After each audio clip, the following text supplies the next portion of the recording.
చంద్రబాబు నాయుడు గారిని తప్పుడు కేసులో పెట్టారు జగన్మోహన్ రెడ్డి గారని. ఈ రాష్ట్రంలోనే కాదు భారతదేశం అంతా మరియు విదేశాల్లో కూడా జనాలు రోడ్లెక్కి వారి నిరసన తెలియజేశారు. జగన్మోహన్ రెడ్డి గారి మీద తీవ్ర వ్యతిరేకత వచ్చేసింది ప్రజల్లో. జనాలు అందరూ చీ అన్నారు. అలాంటి పరిస్థితుల్లో మరి ఎలాగ దీన్ని దారి తప్పించాలి, టాపిక్ ఎలా డైవర్ట్ చేయాలని చక్కగా మా రోజా గారిని వదిలేరు. రోజా గారిని బండారు సత్యనారాయణ గారు తిట్టిన 4 రోజులకి రోజా గారు వచ్చి ఇచ్చారు. అంటే దాని అర్థం ఏంటి? ఈ చంద్రబాబు నాయుడు గారికి వస్తున్న సింపతిని దారి తప్పించమ్మా, తెలుగుదేశం వాళ్ళు ఆడవాళ్ళు తిడతారనేది క్రియేట్ చేయి, ఎప్పుడు ఏడవడం నీకు రాదు, ఆళ్ళ తిట్టడం తప్ప, కానీ గ్లెజర్ తీసుకుని ఏడు అని చెప్పి ఆవిడని మీడియా ముందు పంపించారు. ఆవిడ వచ్చింది, ఏదో ఆవిడ పెర్ఫార్మెన్స్ ఇచ్చింది.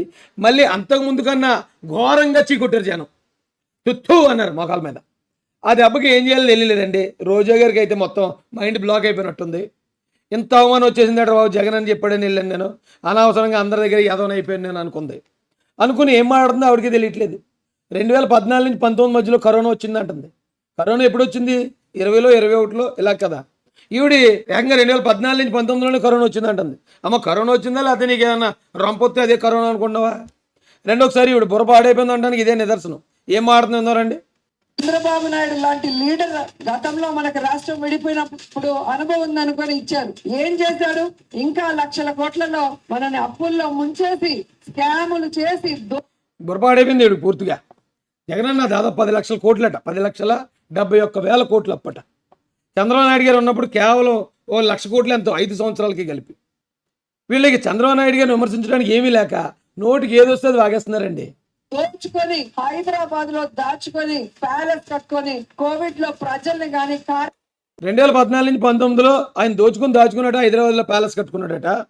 అప్పుడు కోవిడ్లో ఇక్కడికి రాలేదట. కోవిడ్ అప్పుడు వచ్చిందా? ఒక ఇల్లు కట్టుకుంటేనే ప్యాలెస్సా? మరి అలాగంటే Bengaluru palace, lotus Pandu, Tadepalli palace, Kadapa palace, మరి ఆటనేమంటారమ్మా? ఆటనేమంటారు తల్లి, బంగారు తల్లి? ఒకసారి ఏనండి జాగ్రత్తగా. మరి కార్యకర్తలు కానీ పట్టించుకోకుండా ఎలా దాక్కున్నాడో మీరు చూసారు. ఈ రోజు ఆయన కోసం మాట్లాడే వాళ్ళు ఒక్కరైనా ఆంధ్రప్రదేశ్ లో ఇల్లు కట్టుకొని ఆంధ్రప్రదేశ్ ప్రజల మధ్యలో ఉండి వాళ్ళ కష్ట సుఖాలు తెలుసుకొని వాళ్ళకి ఏం చేయాలి. మా ఇల్లు అంటే కట్టుకోలేదు కానీ ప్రజల కష్ట సుఖాలన్నీ తెలుసుకుంటూనే ఉన్నారు. చంద్రబాబు నాయుడు గారి యాత్రల ద్వారా, లోకేష్ గారి యువగలం పాదయాత్ర ద్వారా, పవన్ కళ్యాణ్ గారి వారాహి యాత్ర ద్వారా వాళ్ళు కంప్లీట్గా ప్రజల్లోనే ఉంటున్నారు. ఇల్లు ఒకటే లేదు, ఎందుకంటే వాళ్ళ దగ్గర డబ్బులు లేవు కదా. మన అన్న దగ్గర ఉన్నన్ని, నీ దగ్గర ఉన్నన్ని, నీవే దాదాపు 5,000 కోట్లు ఎంత ఉందండి నీ దగ్గర. మరి అందరి దగ్గర డబ్బులు ఉండవు కదా. ఇల్లులు అంటే లేవమ్మా, చాలామందికి లేవు, కానీ వాళ్ళంతా ప్రజల్లోనే ఉన్నారు.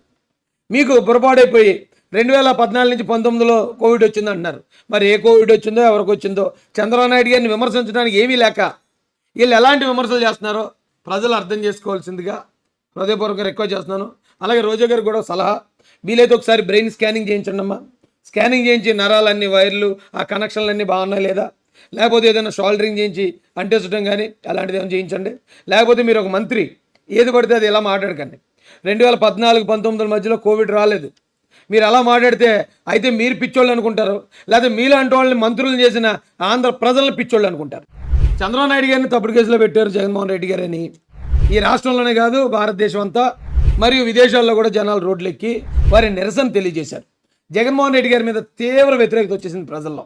జనాలు అందరూ చీ అన్నారు. అలాంటి పరిస్థితుల్లో మరి ఎలాగ దీన్ని దారి తప్పించాలి, టాపిక్ ఎలా డైవర్ట్ చేయాలని చక్కగా మా రోజా గారిని వదిలేరు. రోజా గారిని బండారు సత్యనారాయణ గారు తిట్టిన 4 రోజులకి రోజా గారు వచ్చి ఇచ్చారు. అంటే దాని అర్థం ఏంటి? ఈ చంద్రబాబు నాయుడు గారికి వస్తున్న సింపతిని దారి తప్పించమ్మా, తెలుగుదేశం వాళ్ళు ఆడవాళ్ళు తిడతారనేది క్రియేట్ చేయి, ఎప్పుడు ఏడవడం నీకు రాదు, ఆళ్ళ తిట్టడం తప్ప, కానీ గ్లెజర్ తీసుకుని ఏడు అని చెప్పి ఆవిడని మీడియా ముందు పంపించారు. ఆవిడ వచ్చింది, ఏదో ఆవిడ పెర్ఫార్మెన్స్ ఇచ్చింది. మళ్ళీ అంతకుముందు కన్నా ఘోరంగా చీకొట్టారు జనం, తుత్తు అన్నారు మొఖాల మీద. ఆ దెబ్బకి ఏం చేయాలో తెలియలేదండి. రోజా గారికి అయితే మొత్తం మైండ్ బ్లాక్ అయిపోయినట్టుంది. ఇంత అవమానం వచ్చేసిందట బాబు జగన్ అని చెప్పాడని వెళ్ళాను నేను. అనవసరంగా అందరి దగ్గర యాదవన్ అయిపోయాను నేను అనుకుని ఏం మాట్లాడుతుందో ఆవిడకి తెలియట్లేదు. 2014 నుంచి 19 మధ్యలో కరోనా వచ్చింది అంటుంది. కరోనా ఎప్పుడు వచ్చింది? 20లో 21లో ఇలా కదా. ఈవిడి ఏకంగా 2014 నుంచి 19లోనే కరోనా వచ్చింది అంటుంది. అమ్మ కరోనా వచ్చిందా లేకపోతే నీకు ఏమన్నా రొంపొత్తే అదే కరోనా అనుకున్నావా? రెండోసారి ఈవిడ బుర్ర పాడైపోయింది అంటానికి ఇదే నిదర్శనం. ఏం మాట్లాడుతున్నారండి? చంద్రబాబు నాయుడు లాంటి లీడర్ గతంలో మనకు రాష్ట్రం విడిపోయినప్పుడు అనుభవం ఉందనుకొని ఇచ్చారు. ఏం చేశాడు?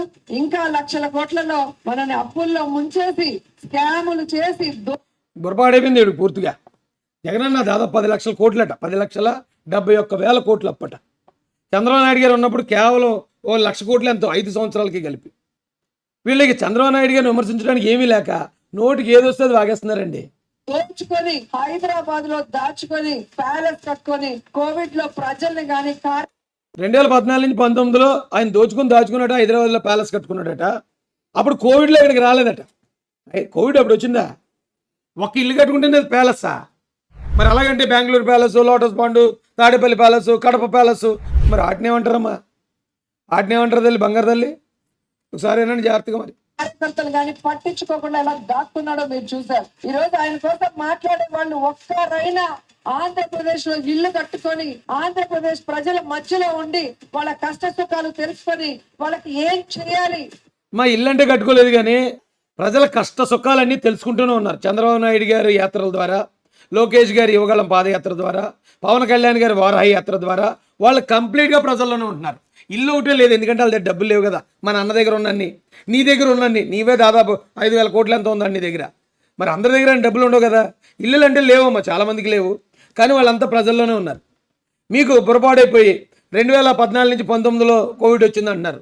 మరి ఏ కోవిడ్ వచ్చిందో, ఎవరికి వచ్చిందో, చంద్రబాబు నాయుడు గారిని విమర్శించడానికి ఏమీ లేక వీళ్ళు ఎలాంటి విమర్శలు చేస్తున్నారో ప్రజలు అర్థం చేసుకోవాల్సిందిగా హృదయపూర్వకంగా రిక్వెస్ట్ చేస్తున్నాను.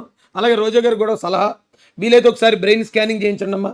స్కానింగ్ చేయించి నరాలన్నీ, వైర్లు, ఆ కనెక్షన్లన్నీ బాగున్నాయి లేదా, లేకపోతే ఏదైనా షోల్డరింగ్ చేయించి అంటేసడం కానీ అలాంటిది ఏమైనా చేయించండి. లేకపోతే మీరు ఒక మంత్రి ఏది పడితే అది ఎలా మాట్లాడకండి. 2014-19 మధ్యలో కోవిడ్ రాలేదు. మీరు అలా మాట్లాడితే అయితే మీరు పిచ్చోళ్ళు అనుకుంటారు, లేదా మీలాంటి వాళ్ళని మంత్రులను చేసిన ఆంధ్ర ప్రజలను పిచ్చోళ్ళు అనుకుంటారు. చంద్రబాబు నాయుడు గారిని తప్పుడు కేసులో పెట్టారు జగన్మోహన్ రెడ్డి గారని. ఈ రాష్ట్రంలోనే కాదు, భారతదేశం అంతా మరియు విదేశాల్లో కూడా జనాలు రోడ్లెక్కి వారి నిరసన తెలియజేశారు. జగన్మోహన్ రెడ్డి గారి మీద తీవ్ర వ్యతిరేకత వచ్చేసింది ప్రజల్లో. జనాలు అందరూ చీ అన్నారు. అలాంటి పరిస్థితుల్లో మరి ఎలాగ దీన్ని దారి తప్పించాలి, టాపిక్ ఎలా డైవర్ట్ చేయాలని చక్కగా మరి రోజా గారిని వదిలేరు. రోజా గారిని బండారు సత్యనారాయణ గారు తిట్టిన 4 రోజులకి రోజా గారు వచ్చి వచ్చారు. అంటే దాని అర్థం ఏంటి? ఈ చంద్రబాబు నాయుడు గారికి వస్తున్న సింపతిని దారి తప్పించమ్మా, తెలుగుదేశం వాళ్ళు ఆడవాళ్ళు తిడతారనేది క్రియేట్ చేయి, ఎప్పుడు ఏడవడం నీకు రాదు, ఆన్లైన్లో తిట్టడం తప్ప, కానీ గ్లెజర్ తీసుకుని ఏడు అని చెప్పి ఆవిడని మీడియా ముందు పంపించారు. ఆవిడ వచ్చింది, ఏదో ఆవిడ పెర్ఫార్మెన్స్ ఇచ్చింది. మళ్ళీ అంతకుముందు కన్నా ఘోరంగా చీకొట్టారు జనం, తుత్తు అన్నారు మొఖాల మీద. ఆ దెబ్బకి ఏం చేయాలో తెలియలేదండి. రోజా గారికి అయితే మొత్తం మైండ్ బ్లాక్ అయిపోయినట్టుంది. ఇంత అవమానం వచ్చేసిందట బాబు జగన్ అని చెప్పాడని వెళ్ళాను నేను. అనవసరంగా అందరి దగ్గర యదవని అయిపోయాను నేను అనుకుని ఏం మాట్లాడుతుందో ఆవిడకి తెలియట్లేదు. 2014 నుంచి 19 మధ్యలో కరోనా వచ్చిందంటుంది. కరోనా ఎప్పుడు వచ్చింది? 20లో 21లో ఇలా కదా. ఈవిడి ఏకంగా 2014 నుంచి 19లోనే కరోనా వచ్చిందంటుంది. అమ్మ కరోనా వచ్చిందా, లేకపోతే నీకు ఏమన్నా రొంపొస్తే అదే కరోనా అనుకున్నావా? రెండోసారి ఈవిడ బుర్ర పాడైపోయింది అంటానికి ఇదే నిదర్శనం. ఏం మాట్లాడుతున్నారండి? చంద్రబాబు నాయుడు లాంటి లీడర్ గతంలో మనకు రాష్ట్రం విడిపోయినప్పుడు అనుభవం ఉందనుకొని ఇచ్చారు. ఏం చేశాడు? ఇంకా లక్షల కోట్లలో మనని అప్పుల్లో ముంచేసి స్కాములు చేసి బుర్రపాడైపోయింది ఈవిడ పూర్తిగా. జగనన్న దాదాపు 10 లక్షల కోట్లట, 10,71,000 కోట్లు అప్పట. చంద్రబాబు నాయుడు గారు ఉన్నప్పుడు కేవలం 1,00,000 కోట్లు ఎంతో 5 సంవత్సరాలకి కలిపి. వీళ్ళకి చంద్రబాబు నాయుడు గారిని విమర్శించడానికి ఏమీ లేక నోటికి ఏది వస్తే అది వాగేస్తున్నారండి. దోచుకొని హైదరాబాద్ లో దాచుకొని ప్యాలెస్ కట్టుకొని కోవిడ్ లో ప్రజల్ని కానీ 2014 నుంచి 19లో ఆయన దాచుకున్నాడట, హైదరాబాద్లో ప్యాలెస్ కట్టుకున్నాడట. అప్పుడు కోవిడ్లో ఇక్కడికి రాలేదట. కోవిడ్ అప్పుడు వచ్చిందా? ఒక్క ఇల్లు కట్టుకుంటేనే అది ప్యాలెస్సా? మరి అలాగంటే Bengaluru palace, lotus Pandu, Tadepalli palace, Kadapa palace, మరి ఆటనేమంటారమ్మా? ఆటనేమంటారు తల్లి, బంగారు తల్లి? ఒకసారి ఏనండి జాగ్రత్తగా. మరి కార్యకర్తలు కానీ పట్టించుకోకుండా ఎలా దాక్కున్నాడో మీరు చూసారు. ఈ రోజు ఆయన కోసం మాట్లాడే వాళ్ళు ఒక్కరైనా ఆంధ్రప్రదేశ్ లో ఇల్లు కట్టుకొని ఆంధ్రప్రదేశ్ ప్రజల మధ్యలో ఉండి వాళ్ళ కష్ట సుఖాలు తెలుసుకొని వాళ్ళకి ఏం చేయాలి. మా ఇల్లు అంటే కట్టుకోలేదు కానీ ప్రజల కష్ట సుఖాలన్నీ తెలుసుకుంటూనే ఉన్నారు. చంద్రబాబు నాయుడు గారి యాత్రల ద్వారా, లోకేష్ గారి యువగళం పాదయాత్ర ద్వారా, పవన్ కళ్యాణ్ గారి వారాహి యాత్ర ద్వారా వాళ్ళు కంప్లీట్గా ప్రజల్లోనే ఉంటున్నారు. ఇల్లు ఒకటే లేదు, ఎందుకంటే వాళ్ళ దగ్గర డబ్బులు లేవు కదా. మన అన్న దగ్గర ఉన్నన్ని, నీ దగ్గర ఉన్నన్ని, నీవే దాదాపు 5,000 కోట్లు ఎంత ఉందండి నీ దగ్గర. మరి అందరి దగ్గర డబ్బులు ఉండవు కదా. ఇల్లులు అంటే లేవమ్మా, చాలామందికి లేవు, కానీ వాళ్ళంతా ప్రజల్లోనే ఉన్నారు. మీకు పొరపాటైపోయి 2014 నుంచి 19లో కోవిడ్ వచ్చింది అంటున్నారు. మరి ఏ కోవిడ్ వచ్చిందో, ఎవరికి వచ్చిందో, చంద్రబాబు నాయుడు గారిని విమర్శించడానికి ఏమీ లేక వీళ్ళు ఎలాంటి విమర్శలు చేస్తున్నారో ప్రజలు అర్థం చేసుకోవాల్సిందిగా హృదయపూర్వకంగా రిక్వెస్ట్ చేస్తున్నాను. అలాగే రోజా గారికి కూడా సలహా, వీలైతే ఒకసారి బ్రెయిన్ స్కానింగ్ చేయించండి అమ్మా. స్కానింగ్ చేయించి నరాలన్నీ, వైర్లు, ఆ కనెక్షన్లన్నీ బాగున్నాయి లేదా, లేకపోతే ఏదైనా షోల్డరింగ్ చేయించి అంటేసడం కానీ అలాంటిది ఏమైనా చేయించండి. లేకపోతే మీరు ఒక మంత్రి ఏది పడితే అది ఇలా మాట్లాడకండి. 2014-19 మధ్యలో కోవిడ్ రాలేదు.